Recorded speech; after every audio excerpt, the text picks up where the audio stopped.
Assalamualaikum warahmatullahi wabarakatuh. Kami dari kelompok 2 akan menampilkan video tentang PHBS di sekolah. Selamat menyaksikan.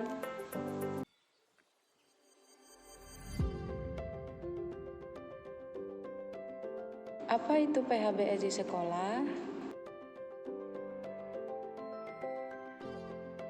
PHBS di sekolah merupakan kegiatan memberdayakan siswa, guru, dan masyarakat lingkungan sekolah untuk mau melakukan pola hidup sehat untuk menciptakan sekolah yang sehat.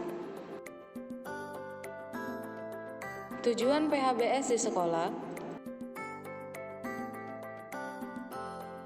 Tujuan utama dari gerakan PHBS adalah meningkatkan kualitas kesehatan melalui proses penyadartahuan yang menjadi awal dari kontribusi individu-individu dalam menjalani perilaku kehidupan sehari-hari yang bersih dan sehat.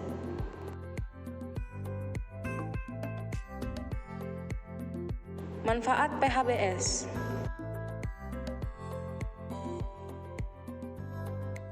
Manfaat PHBS di sekolah mampu menciptakan lingkungan yang bersih dan sehat, meningkatkan proses belajar mengajar dan para siswa, guru hingga masyarakat lingkungan sekolah menjadi sehat. 8 indikator PHBS di sekolah. Apa saja PHBS di sekolah? Mencuci tangan dengan air mengalir dan sabun, mengonsumsi jajan sehat, menggunakan jamban yang bersih dan sehat, rutin berolahraga, tidak merokok, membuang sampah pada tempatnya, memberantas jentik nyamuk, menimbang berat badan dan mengukur tinggi badan. 1. Mencuci tangan dengan air mengalir dan sabun. Kegiatan perilaku hidup bersih dan sehat PHBS di sekolah haruslah tersedia keran cuci tangan, sabun, tisu, sebagai sarana cuci tangan bagi guru dan peserta didik.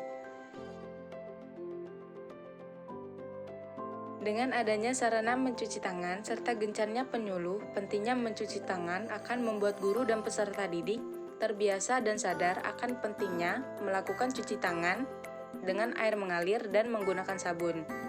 Mencuci tangan dengan air mengalir dan menggunakan sabun melatih nilai karakter disiplin.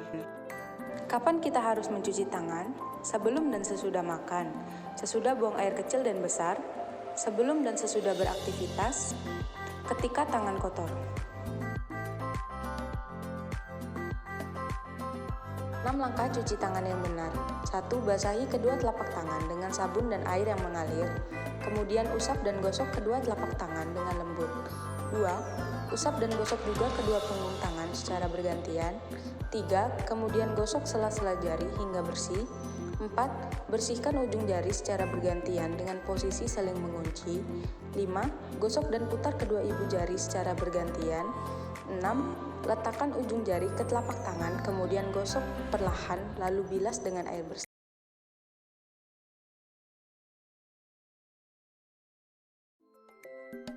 2. Mengonsumsi jajan sehat.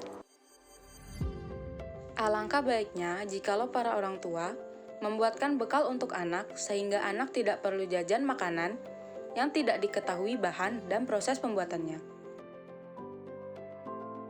Kegiatan PHBS di sekolah haruslah terdapat kantin yang memenuhi syarat kesehatan. Adanya pembinaan dan komitmen dari kepala sekolah dan guru terhadap pengelolaan kantin sekolah. Hal itu sangat diperlukan agar pengelola kantin sekolah dapat menyediakan lebih banyak jajanan yang bersih dan sehat, sehingga membuat tubuh sehat dan kuat, angka absensi peserta didik menurun, dan proses belajar berjalan dengan baik.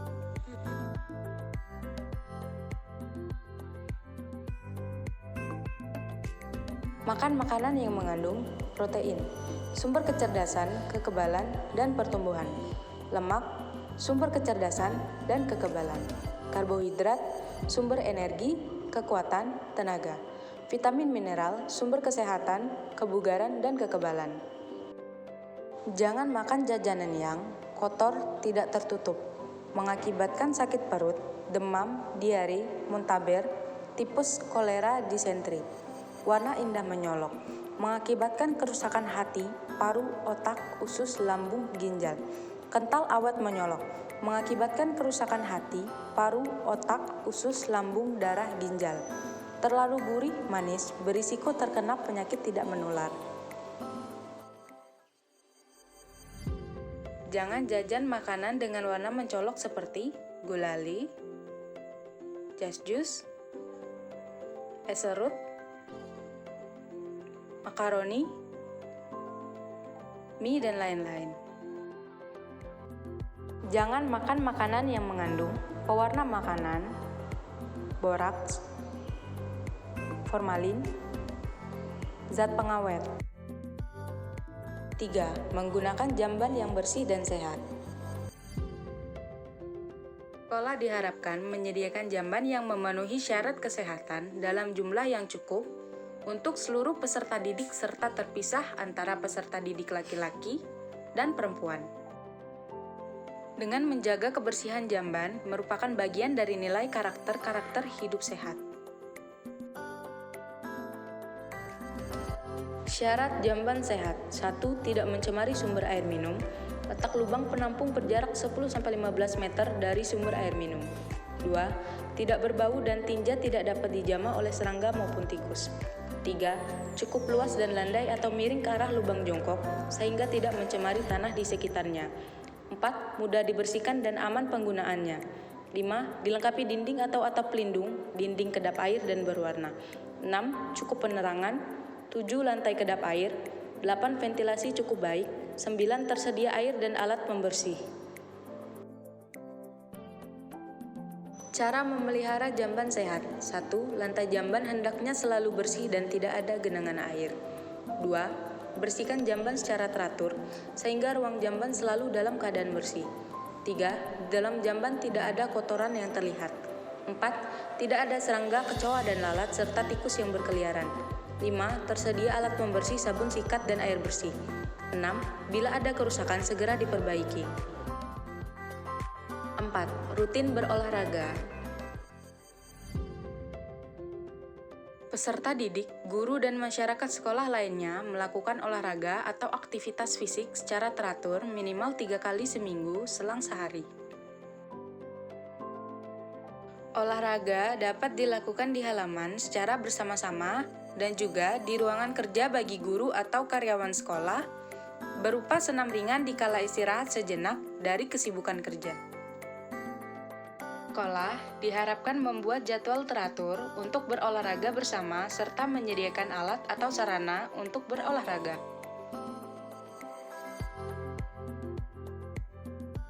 Untuk menunjang kegiatan PHBS di sekolah, hendaknya terdapat jadwal rutin olahraga bagi para peserta didik, dilengkapi dengan sarana peralatan olahraga yang mendukung, serta perlu adanya penyuluhan PHBS di sekolah dan di dalam materi pelajaran olahraga. Tujuan olahraga secara rutin. 1. Agar tubuh selalu bugar. 2. Lebih bersemangat dalam belajar. 3. Memelihara fisik dan mental agar tetap bugar. 4. Tidak mudah sakit. 5. Untuk pertumbuhan dan perkembangan fisik yang optimal. Manfaat olahraga secara rutin. 1. Berat badan terkendali. 2. Otot lebih lentur dan tulang lebih kuat. 3. Bentuk tubuh lebih ideal dan proporsional. 4. Daya tahan tubuh terhadap penyakit lebih baik. 5. Menghindari diri dari penyakit jantung, diabetes, stroke, hipertensi, dan lain-lain. Cara olahraga yang benar. 1. Pakailah pakaian olahraga yang menyerap keringat. 2. Pakailah sepatu olahraga sesuai ukuran kaki. 3. Lakukanlah pemanasan sebelum berolahraga. 5. Tidak merokok di sekolah. Sekolah diharapkan membuat peraturan dilarang merokok di lingkungan sekolah. Peserta didik, guru, masyarakat sekolah bisa saling mengawasi di antara mereka untuk tidak merokok di lingkungan sekolah dan diharapkan mengembangkan kawasan tanpa rokok atau kawasan bebas asap rokok. Dengan adanya peraturan dan sanksi merupakan indikator yang harus dicapai dalam rangka mensukseskan kegiatan ber-PHBS. Nilai karakter yang dapat diterapkan melalui indikator ini adalah nilai karakter hidup sehat. Dalam satu batang rokok mengandung 4.000 bahan kimia, 400 zat berbahaya, 43 senyawa penyebab kanker. Nikotin menyebabkan ketagihan dan merusakkan jantung dan aliran darah. Tar menyebabkan kerusakan sel paru-paru dan kanker.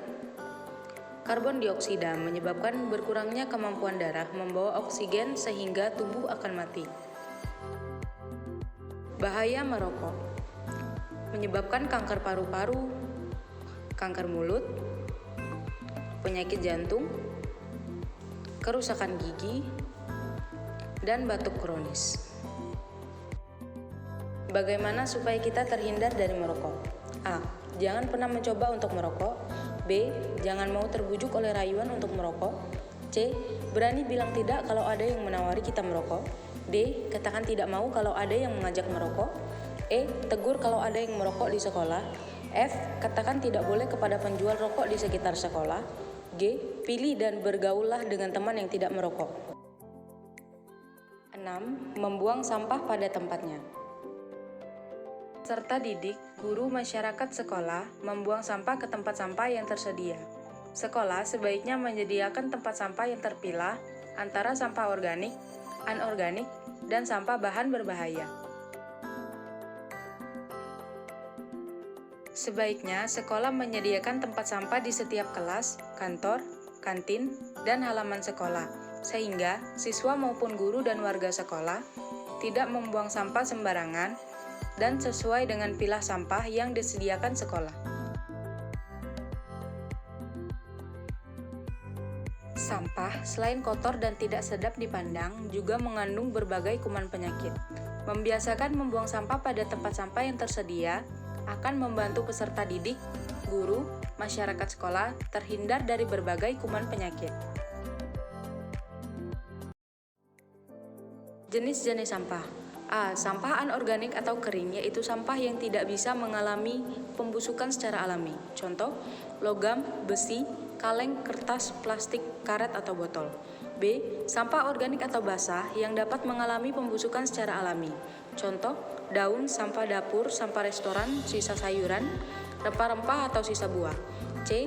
Sampah berbahaya. Contoh, baterai, botol obat nyamuk, jarum suntik bekas, botol sisa kimia, atau pecahan kaca.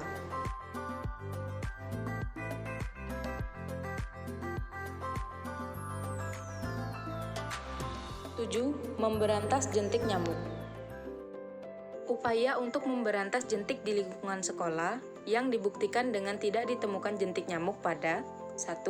Tempat-tempat penampungan air, 2. Bak mandi, 3. Gentong air, 4. Vas bunga, pot bunga atau alas pot bunga, wadah, dan barang-barang bekas atau tempat yang bisa menampung air yang ada di sekolah.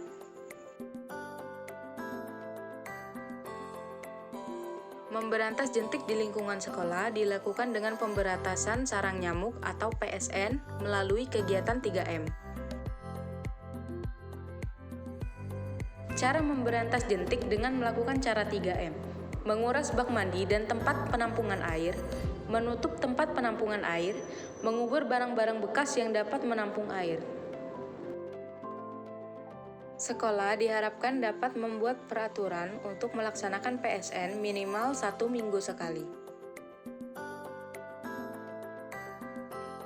Dengan lingkungan sekolah bebas jentik, diharapkan dapat mencegah terkena penyakit akibat gigitan nyamuk seperti demam berdarah, chikungunya, malaria, dan kaki gajah.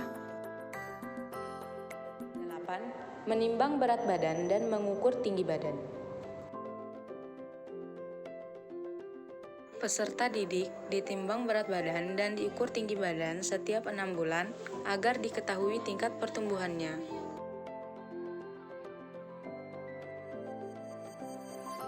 Hasil penimbangan dan pengukuran dibandingkan dengan standar berat badan dan tinggi badan, sehingga diketahui apakah pertumbuhan peserta didik normal atau tidak normal. Di sekolah, hendaknya terdapat jadwal menimbang berat badan dan mengukur tinggi badan, serta sekolah harus memiliki sarana untuk menimbang berat badan dan mengukur tinggi badan.